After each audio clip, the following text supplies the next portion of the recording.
Reporter Chris Daniels with some context with these big races. Chris?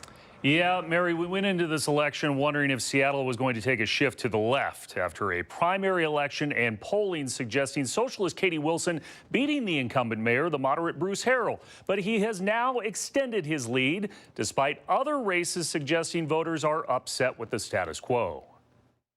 We know it's still going to be tight. Now, this is still a nail-biter. Seattle's Mayor Bruce Harrell has remained cautious based on the recent civic record. I'd rather be where we are than where she is right now. Young voters, progressive voters tend to vote later. While challenger Katie Wilson remains hopeful history will repeat itself. But thus far, the vote tally has not matched the enthusiasm of other high-profile Seattle races. There has never been a person of color ever as its leader as city attorney. Erica Evans will likely be the next top attorney after pummeling incumbent Ann Davison by double digits. And we have a job to do to fight to make this city more affordable for every single one of the folks that is in this city.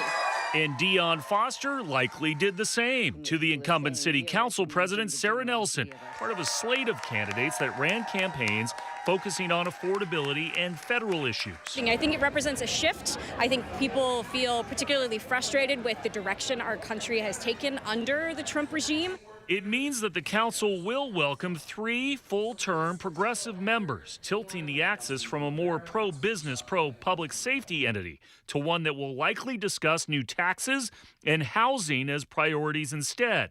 A remarkable and quick shift in just 2 years' time. But the only question now, will the mayor, widely considered to be on the ropes, survive a political trend?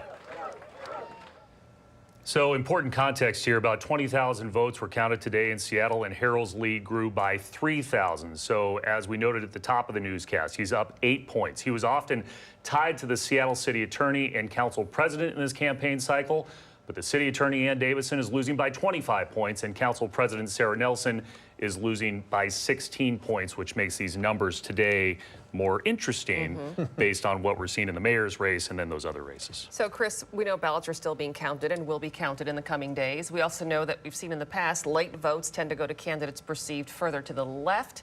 Is that relevant here in Seattle? That is what Katie Wilson is hoping for right now, and the short answer is yes. You're hoping for a big change on Thursday when we will see a significantly bigger number of ballots.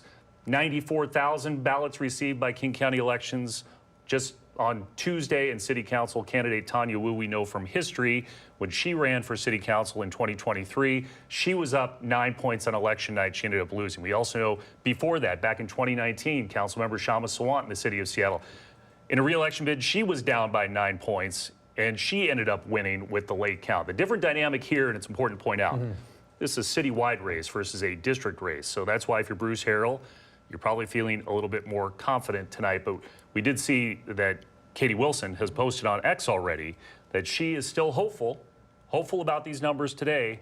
She also is looking for people to sign up to go ballot chasing in the days ahead. So that would seem to indicate she expects this margin to narrow, and we already heard from Harrell, he does as well. And a much bigger dump tomorrow is what we're expecting. It'll be a bigger dump tomorrow and then on Friday as well. But historically, Thursday has been the big day in a lot of these elections when we can get a good idea of whether it'll be decided. Okay, KOMO senior reporter Chris Daniels. Thanks, Chris.